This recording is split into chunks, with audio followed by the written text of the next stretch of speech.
La palabra del Señor. Vamos a ir a la escritura. Segundo libro de Crónicas, capítulo 7. Segundo libro de Crónicas, capítulo 7. Vamos a leer a partir del versículo 1 al versículo 3. Cuando usted lo tenga, dice amén, hermano. Si trajo Biblia, aleluya. Segundo libro de Crónicas, capítulo 7, versículo 1 al 3, dice así la palabra del Señor. Cuando Salomón acabó de orar, descendió fuego de los cielos y consumió el holocausto y las víctimas. Y la gloria de Jehová llenó la casa. Y no podían entrar los sacerdotes en la casa de Jehová, porque la gloria de Jehová había llenado la casa de Jehová. Cuando vieron todos los hijos de Israel descender el fuego y la gloria de Jehová sobre la casa, se postraron sobre su rostro en el pavimento y adoraron y alabaron a Jehová diciendo: porque Él es bueno y su misericordia es para siempre. ¿Cuántos dicen amén? ¿Cuántos dicen amén, hermano? Yo quiero llevarlo en este pasaje por una de las historias que en lo personal a mí me causa profunda enseñanza y profunda bendición, porque en ese pasaje podemos ver cómo el Señor contesta la oración de los que le agradan. Contesta la oración de los que han agradado al Dios de los cielos. La Biblia dice exactamente que cuando Salomón terminó de orar, cuando Salomón acabó de orar, entonces descendió fuego del cielo y la gloria de Dios llenó la casa, el templo que Salomón había construido. Hay muchas cosas que podemos aprender de ahí. Si vamos hacia atrás en lo que está aconteciendo, obviamente no se trata solamente de palabras, no se trata de palabras mágicas o palabras claves. Más bien se trata de vida de obediencia, de vida de agradar a Dios con su corazón, con sus hechos y por supuesto con sus palabras. Digo esto porque estoy aquí en el capítulo 7 y en el capítulo 1 del segundo libro de Crónicas relata cómo Salomón empieza a reinar. Se establece su reino. David ha muerto, Salomón está empezando a reinar y una de las cosas maravillosas que pasan en ese propósito de Dios es que lo primero que Dios hace con Salomón es que se le presenta de noche y le dice: Salomón, pídeme lo que quieras. ¿Qué es lo que tú quieres? Está comenzando a reinar. Y Salomón, entendiendo que el reinado de David su padre había sido exitoso por la relación que David tenía con Dios, y entonces y el tremendo reto que Salomón tiene a empezar su reinado, no tiene más que decirle: Señor, este pueblo es grande y es difícil, Señor, que yo pueda reinar sin que no tenga de ti, Señor, la sabiduría. Así que, Señor, hazme el favor, si hay algo que me puedes dar, ya que me estás preguntando, Señor, dame sabiduría. Y Dios le contesta diciéndole: por cuanto pediste sabiduría y no riqueza, ni esto ni lo otro. No solamente le dio sabiduría, sino que le dio muchas cosas más. Desde el capítulo 7, desde el capítulo 1 hasta el capítulo 7, se narra cómo cómo Salomón empezó a reinar y cómo empezó a edificar y a construir el templo de Dios.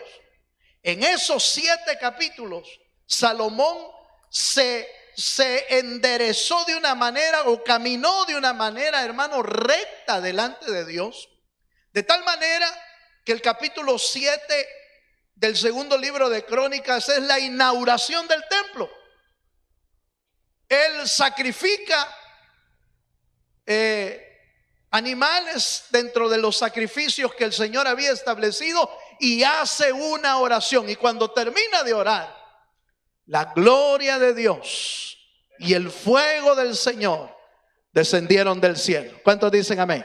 Por eso quiero hacer hacia atrás en esos 7 capítulos rápidamente. Lo que acabo de decir es que no son palabras nada más, son vida de obediencia, vida de guardar la palabra, vida de buscar al Señor. Y el Señor, cuando oras tú o oro yo en esa vida de obediencia, entonces la gloria de Dios puede descender sobre su pueblo. ¿Cuántos dicen amén, hermano? Ahora bien, déjenme adentrarme un poco en el tema, porque me interesa ver que el descender del fuego de Dios y el aparecimiento de la gloria de Dios no eran más, hermano, que una muestra de Dios de aceptación. Era la forma con que Dios aceptaba tanto los sacrificios como la oración, como lo que se estaba haciendo en ese momento. Era una muestra de que había agradado a Dios a alguien, el que el fuego de Dios descendiera. Esto lo vemos en diferentes ejemplos. Acompáñenme por favor a Levítico capítulo 9. Y en el tiempo de Moisés, Moisés agradó a Dios y cayó la gloria de Dios también. Es una muestra de cómo Dios respondía cuando algo le agradaba. Levítico capítulo 9, versos 23 y 24. ¿Lo tiene, hermano? Dice: y entraron Moisés y Aarón en el tabernáculo de reunión, y salieron y bendijeron al pueblo. Oiga esto: y la gloria de Jehová se apareció a todo el pueblo, y salió fuego de delante de Jehová y consumió el holocausto con las grosuras sobre el altar. Y viéndolo todo el pueblo, ¿qué dice? Alabaron y se postraron sobre su rostro. No era la primera vez en el caso de Salomón que el Señor descendía a su gloria y el fuego de Dios consumía los sacrificios que había presentado. Esto sucedió con Salomón, sucedió con Moisés, sucedió con Gedeón, sucedió con David. Todos aquellos que agradaron a Dios, la gloria de Dios descendía. El fuego del Señor caía sobre el sacrificio y era consumido. ¿Por qué? Porque era sinónimo en aquel tiempo. En aquel tiempo era sinónimo de que Dios había aceptado su sacrificio. ¿Cuántos me están entendiendo? Ahora, ¿por qué estoy hablando de esto? ¿Será necesario que Dios acepte nuestra oración? Yo creo que sí, hermano. Yo creo que sí. Porque muchos de nosotros nos acercamos al Señor orando, ya sea pidiendo, ya sea orando, ya sea intercediendo, ya sea glorificando. La oración sirve para muchas cosas. Pero nuestra oración no es efectiva si el Señor no desciende. Nuestra oración se quedaría en el aire si no es aceptada por el Señor. Por eso yo quiero llevarlo esta noche a la importancia de que usted y yo no solamente nos fijemos en las palabras que decimos, sino que miremos un poco hacia atrás y revisemos nuestro caminar, revisemos nuestra obediencia al Señor, revisemos cómo estamos buscándole, revisemos, hermano, cómo nos estamos apegando a la palabra del Señor. ¿Para qué? Para que nuestra oración sea aceptada por el Señor. Leí algo que me llamó mucho la atención, porque en general para el pueblo judío, aceptar el holocausto significaba que el sacrificio fuera convertido en cenizas. Oiga esto. En hebreo, en una frase hebrea, aceptar el holocausto es que el sacrificio fue consumido a puras cenizas. El fuego de Dios descendía y consumía todo. Ese fue el caso de Elías, ¿se recuerda usted? ¿Cómo sabemos que Dios aceptó el sacrificio de Elías? ¿Y cómo fue agradable ante los ojos del Señor? Porque el fuego del Señor descendió del fuego, de arriba, descendió del cielo. Y aunque había puesto Elías un sacrificio bastante complicado, hermano, porque quería dar muestras, Elías quería dar muestras de que el Dios a quien él adoraba era verdaderamente Dios. Y entonces puso un sacrificio bastante complicado. ¿Por qué? Porque pues trajo piedras, trajo leña, subió el sacrificio sobre la leña, hizo una zanja alrededor y, hermano, la empapó de agua, el sacrificio, y la zanja la llenó de agua, la hizo rebalsar de agua, como para que las llamitas, cualquier llamita, se apagara. Si era fuego humano, se iba a apagar. Con ese montón de agua que echó, se iba a apagar. Pero como él sabía que cuando un corazón agrada a Dios, Dios está dispuesto a respaldar lo que hace. Entonces el Señor, hermano, no solamente mandó un carbón encendido, si es que mandó un fogonazo del cielo. Un fuego que dice la Biblia, hermano, que hasta las piedras oiga esto, hermano, hasta las piedras se pulverizaron del fuego de Dios. ¿Habrá sido una llamita? ¿Habrá sido un fosforito? ¿Un poquito de gasolina? No. Se pulverizaron, se carbonizaron, hermano, hasta las piedras. Porque el fuego de Dios lo consume todo. El fuego de Dios, hermano, que agradó el corazón de Elías, agradó a Dios. Entonces envió el fuego. Y todos los que estaban viendo, hermano, que habían visto cómo los profetas de Baal se habían herido, se habían hecho heridas, habían cantado desde la mañana hasta la tarde, pero Baal nunca llegó. Baal nunca se presentó. Baal no hizo ni una sola señal de que existe o existía. Ni una sola señal. Pero el Dios a quien Elías clamaba es verdaderamente Dios. Y por eso el fuego del Espíritu de Dios cayó sobre eso y consumió todo. ¿Para qué? Para dar testimonio de que Elías había agradado su corazón. ¿Cuántos dicen amén, hermano? Yo creo que es importante que meditemos en cuanto nuestra oración está agradando a Dios. Pero más que nuestra oración, nuestra vida. Porque vuelvo a repetir esto, no se trata de palabras, se trata de una vida que cuando habla o cuando dice algo, el Señor en su grande misericordia pone atención para oír y su misericordia viene sobre nuestra vida. ¿Cuántos dicen amén? ¿Cuántos me están entendiendo, hermano? Bueno, pero sigamos un poquito más. ¿Cómo podemos? Acompáñenme a un texto más aquí en Primera de Crónicas, primer libro de Crónicas, capítulo 21, el versículo 26, hablando de David también, que fue otro de los personajes que podemos decir con toda libertad y con toda seguridad que agradaron a Dios. Capítulo 21, verso 26.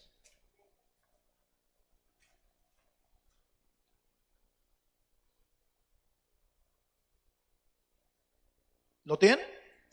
Dice así: y edificó ahí David un altar a Jehová, en el que ofreció holocaustos y ofrendas de paz, e invocó a Jehová. Oiga esto. Quien le respondió, ¿por qué dice, hermano? Por fuego desde los cielos, en el altar del holocausto. Entonces Jehová habló al ángel y éste volvió su espada a la vaina. La historia nos muestra, hermano, David estuvo pidiendo misericordia porque había pecado, dice la Biblia. Pecó cuando censó al pueblo. Y entonces vino un juicio del Señor, de disciplina para él. Pero David conocía y David sabía que el Dios a quien él servía era un Dios de misericordia. Un Dios que podía perdonar. ¿Cuántos creen en un Dios que perdona? ¿Cuántos creen en un Dios que perdona? En un Dios que tiene misericordia. Y entonces se fue al altar, se construyó un altar, edificó un altar y dijo: Señor, ten misericordia. Y solo yo he pecado, Señor. No, el pueblo no ha tenido culpa, yo he pecado. Y se tiró a buscar a Dios con todo su corazón, hermano. Puso sacrificios en el altar y fue oído en el cielo. ¿Y cómo le respondieron? Con fuego de Dios para consumir todo el sacrificio. ¿Cuántos dicen amén? La importancia de que Dios nos oye es que Dios responde. Dios responde. Y entonces yo quiero mostrarle en la Biblia, acompáñame un poquito más para usar ese ejemplo que acabamos de ver de Salomón. Acompáñame a Isaías capítulo 53, verso 10. Y usted podría decir entonces, hermano, ¿y yo a dónde pongo la leña? Aleluya. ¿A dónde pongo el sacrificio yo? No, si es que ya hubo un sacrificio perfecto. Ya usted y yo no tenemos que ir a traer bueyes. Ya usted y yo no tenemos que ir a traer ovejas. Ya no tenemos que ir a traer corderos. Ya no tenemos que hacer un altar físico, porque ya hubo un altar perfecto. Pero podemos invocar el nombre de aquel que fue sacrificio perfecto, para que en ese nombre usted y yo podamos ser oídos en el cielo y el fuego de Dios pueda descender sobre nuestra vida también. Acompáñeme a Isaías capítulo 53, versículo 10. La Biblia dice, 53:10 de Isaías: con todo eso Jehová quiso quebrantarlo, sujetándole a padecimiento. Cuando haya puesto su vida en expiación por el pecado, verá linaje, vivirá por largos días, y la voluntad de Jehová, oiga esto por favor, esta última parte, y la voluntad de Jehová será en su mano, ¿qué? Prosperada. Usted y yo sabemos que el sacrificio de todos aquellos animalitos del Antiguo Testamento eran figura del sacrificio perfecto que iba a venir a ser nuestro Señor Jesucristo. Todos aquellos que querían agradar a Dios siempre llevaban sacrificio, siempre llevaban un animalito para poderlo presentar delante del Señor, y con ese animalito y ese sacrificio declaraban: vendrá uno que será el sacrificio perfecto.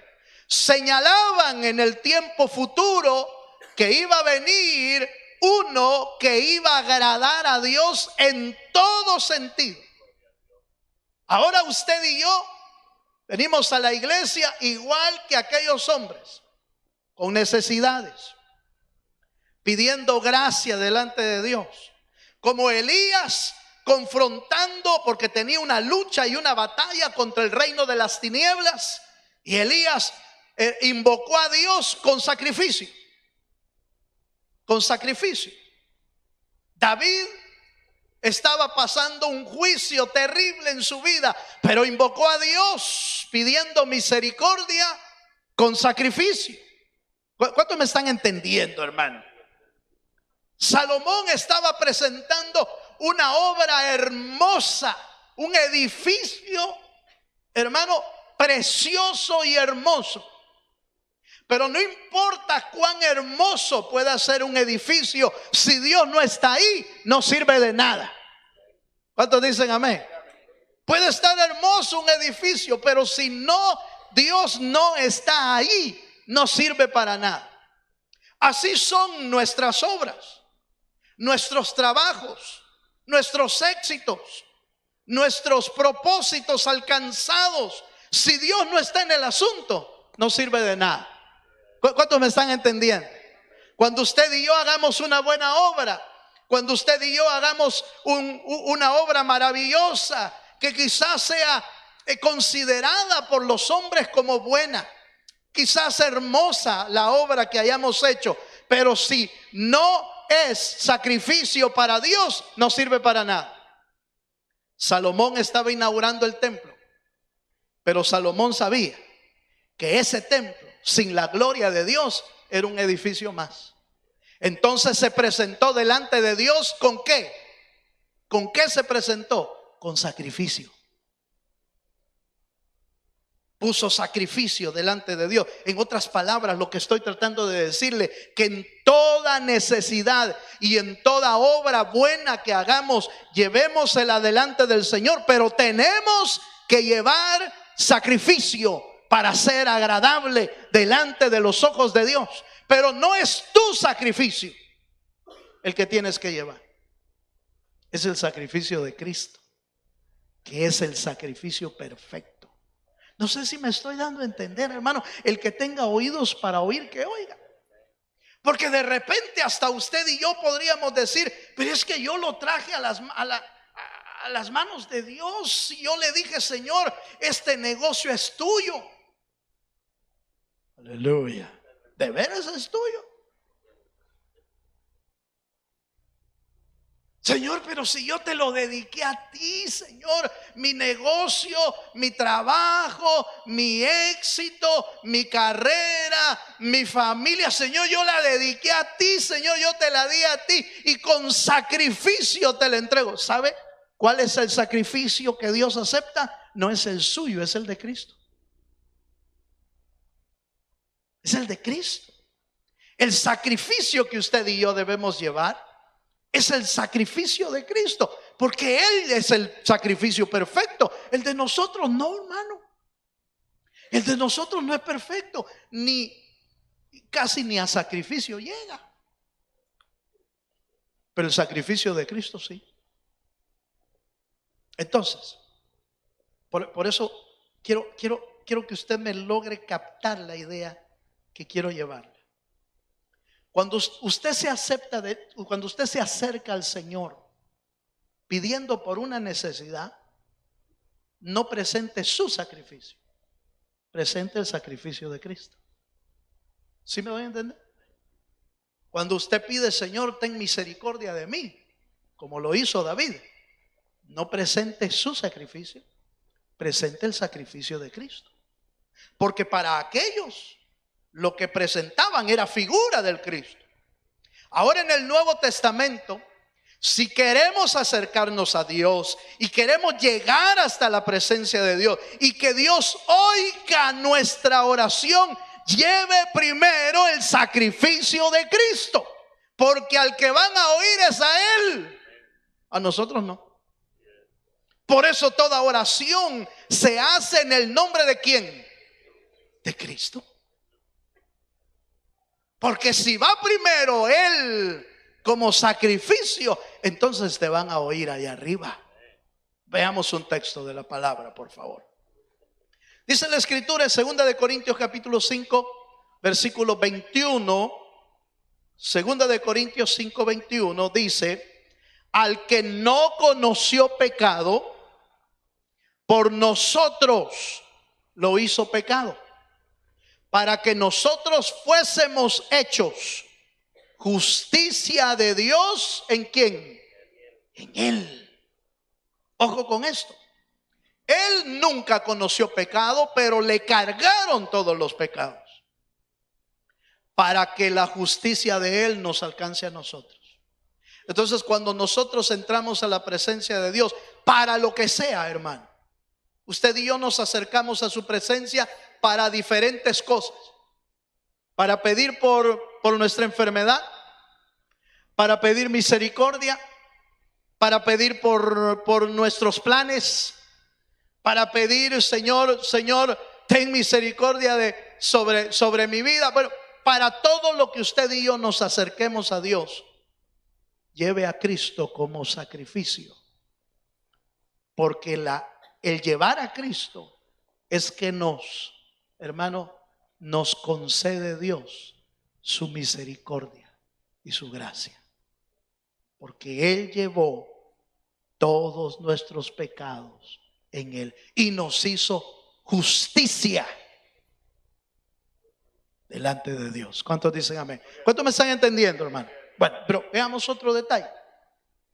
Este aspecto de que el Señor hacía descender fuego del cielo no solamente es parte de una respuesta que trae bendición, una respuesta que trae misericordia, una respuesta que trae restauración.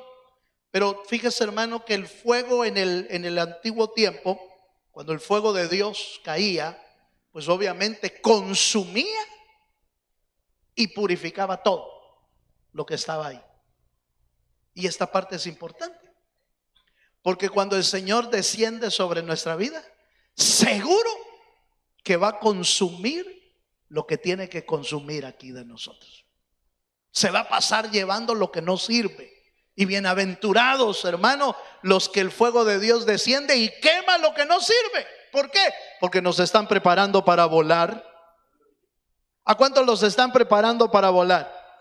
Fíjese, hermano, que si a usted lo están preparando para volar, el fuego de Dios va a descender, va a traer la respuesta, la aceptación de Dios, pero también va a purificar y a consumir lo que tiene que limpiar de nuestra vida. Acompáñeme a la escritura. Acompáñeme a Malaquías capítulo 3, hablando acerca del fuego de Dios. Dice que el fuego de Dios es purificador. Fíjese. Malaquías capítulo 3, versículo 2.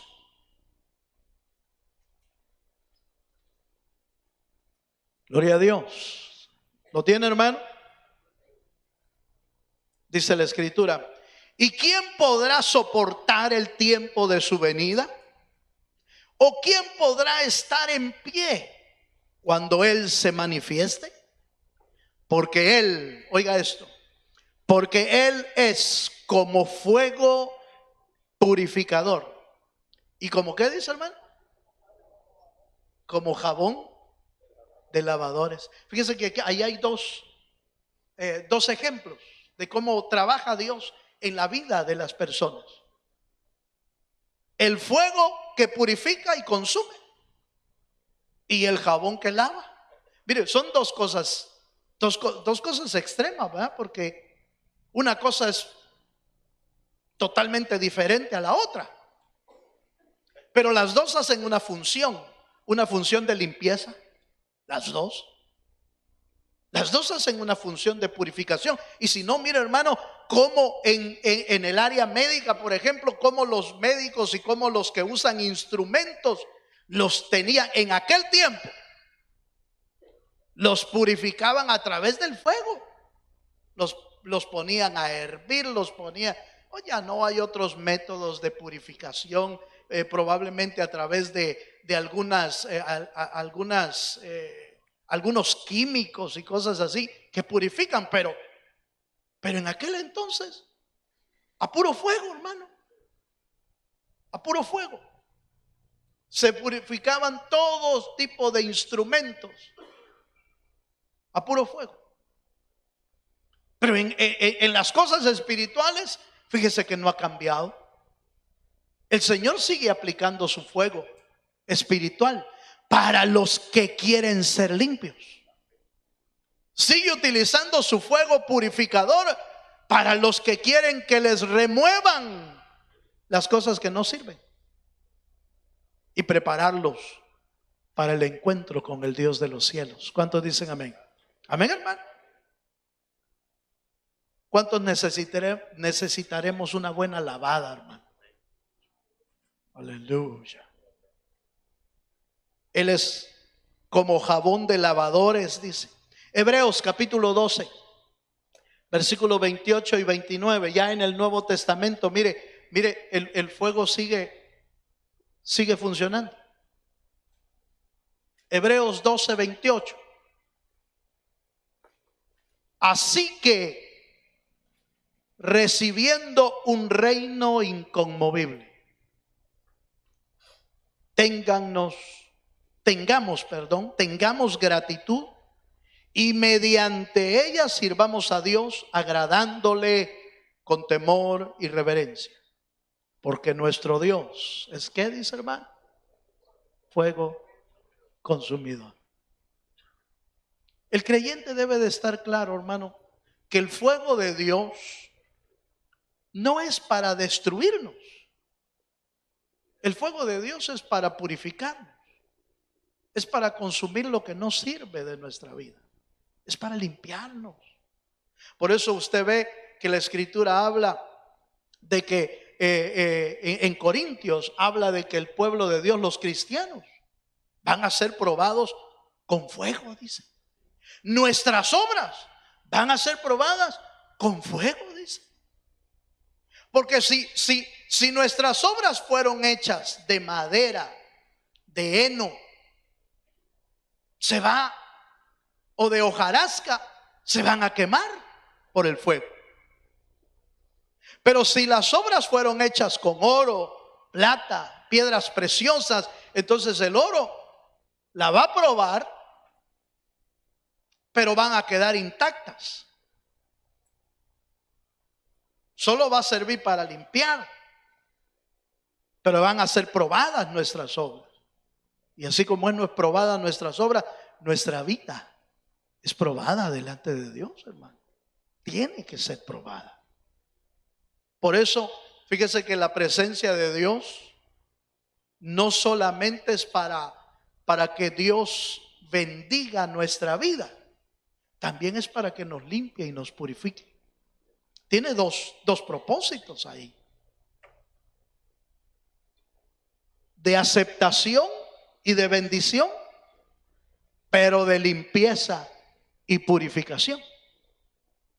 ¿Cuántos dicen amén? ¿Cuántos me están entendiendo, hermano? Vaya, veamos un punto más.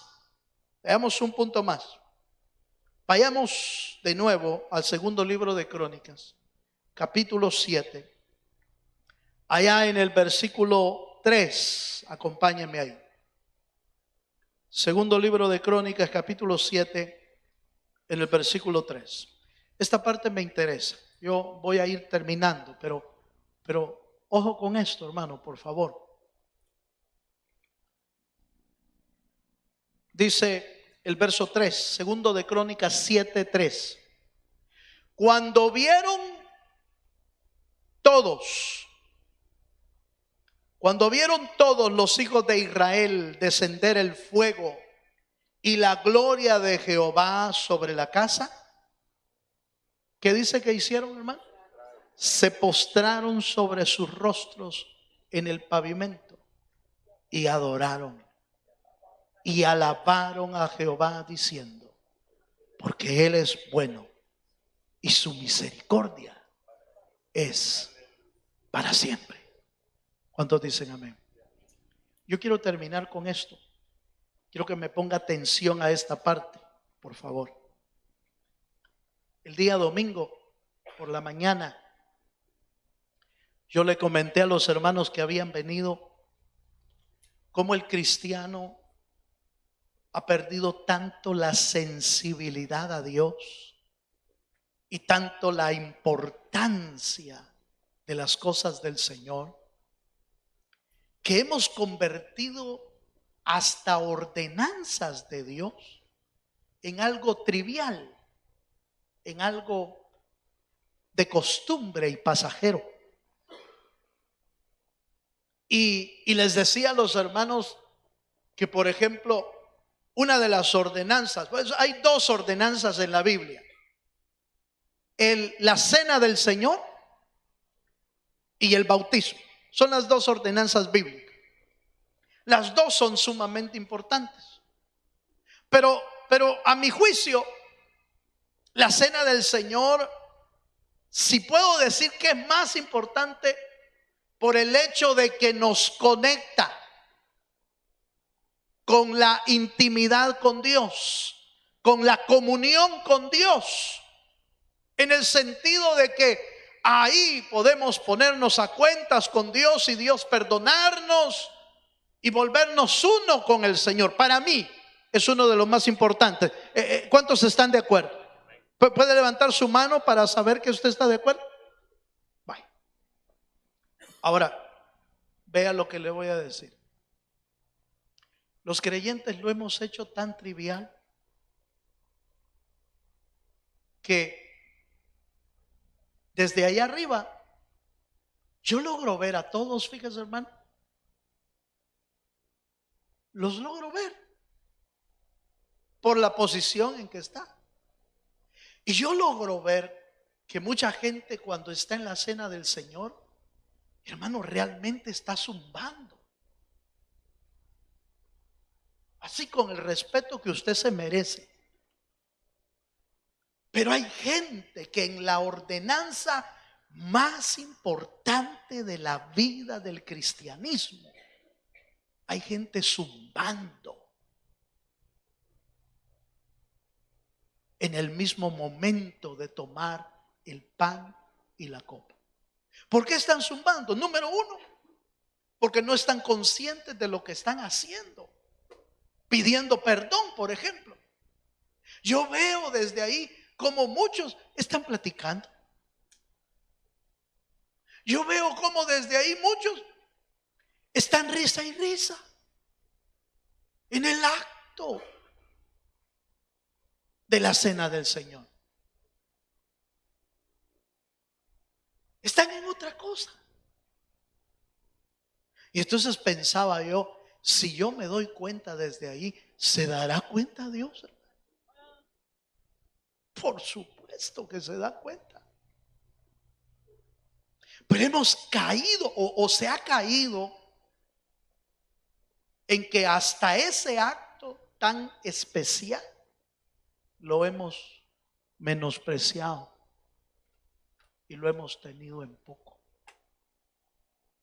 Por eso es que la gloria de Dios no desciende sobre la vida de la persona. ¿Por qué? Porque está en otra cosa.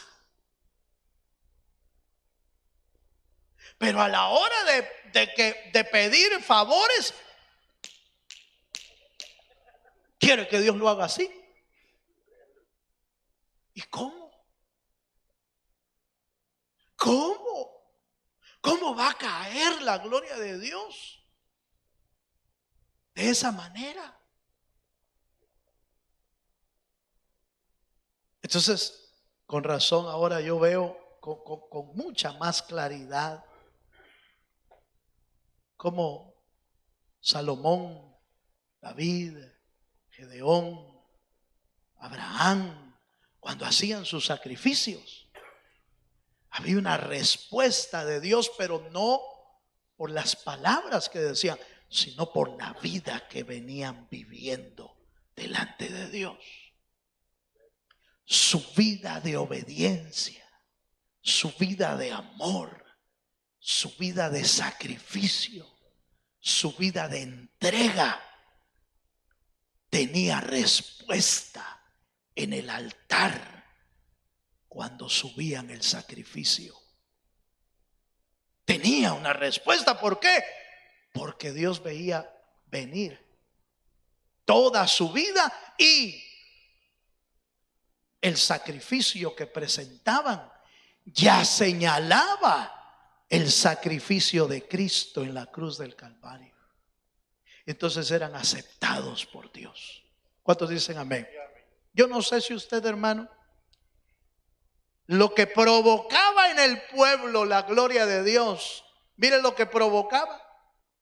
Provocaba en el verso 3, cuando veían los hijos de Israel descender el fuego, se postraban sobre su rostro en el pavimento. ¿Sabe qué significa eso? Que su cara estaba pegada al pavimento. Eso significa. Su rostro quedaba en tierra y adoraban y alababan a Dios diciendo, porque Él es bueno y su misericordia es para siempre. Yo no sé si usted necesita una misericordia de Dios. Yo sí, hermano. Yo sí necesito. Yo no sé si usted necesita encontrarse con el Dios que es bueno y que puede oír su oración y que puede tener misericordia, pero debemos de entender que no podemos ir a la presencia de Dios si no llevamos el sacrificio correcto. Y el sacrificio correcto no es el nuestro, es el de Cristo. Ese es el que Dios quiere ver en nosotros, para que la gracia, la gloria de Dios pueda descender sobre nuestra vida. Póngase de pie, hermano. Yo ya terminé. Pero quiero invitarle esta noche. Quiero invitarle. Sea que esté inaugurando usted templo, aleluya, una obra, un éxito, algo que haya construido, algo que haya hecho. O sea que esté pidiendo misericordia para que se pare un juicio, para que se pare algo sobre nuestra vida. O sea que esté pidiendo misericordia para pedirle dirección al Señor. Lo que sea, lo que usted y yo estemos pidiendo, debemos acercarnos a Él con una vida de obediencia, pero con el sacrificio correcto. El sacrificio de Cristo, que es perfecto. Cierra tus ojos un momento. Aleluya. Cierra tus ojos. Y si tú quieres decirle esta noche al Señor, Señor, yo quiero ir al altar hoy, pero quiero ir entendiendo que no vas a oír mi oración si no llevo el sacrificio perfecto. ¿Se anima a hacer un altar a Dios esta noche? No sé si tiene algo que presentar usted.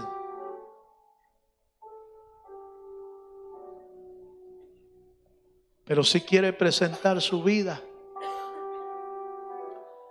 hagámoslo llevando el sacrificio correcto, el sacrificio de Cristo.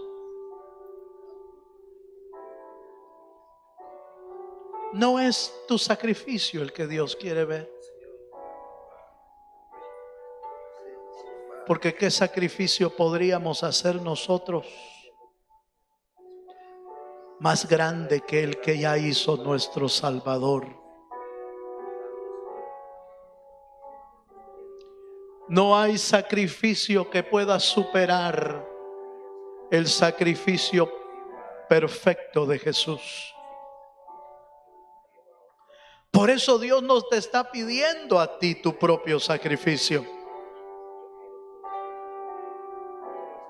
Sino el sacrificio que Él ya aceptó, el sacrificio de Jesús. Y en ese nombre es que Él oye la oración.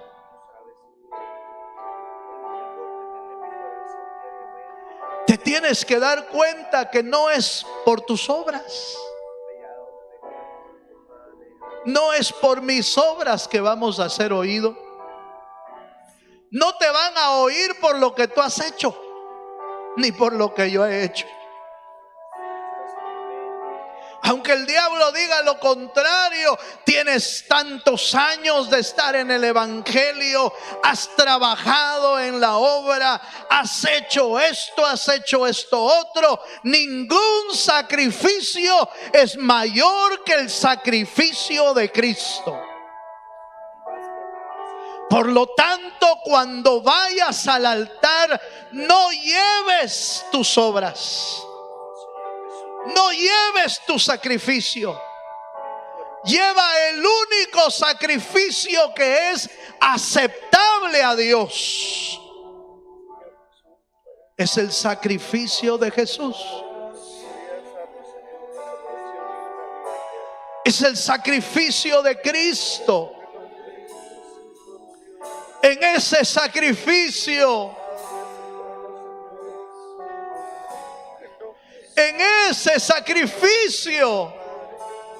Él se agrada. En ese sacrificio, Él se alegra y es honrado.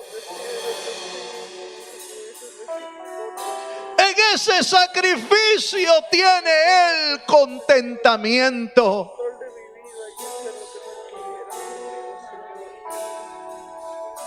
No es por mis obras,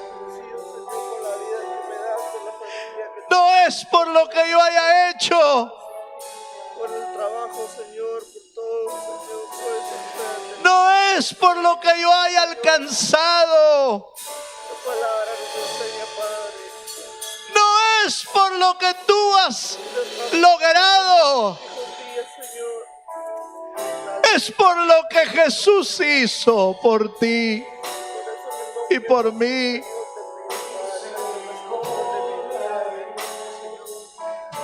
Ve a su presencia, no en tu nombre. Ve a su presencia en el nombre de Jesús.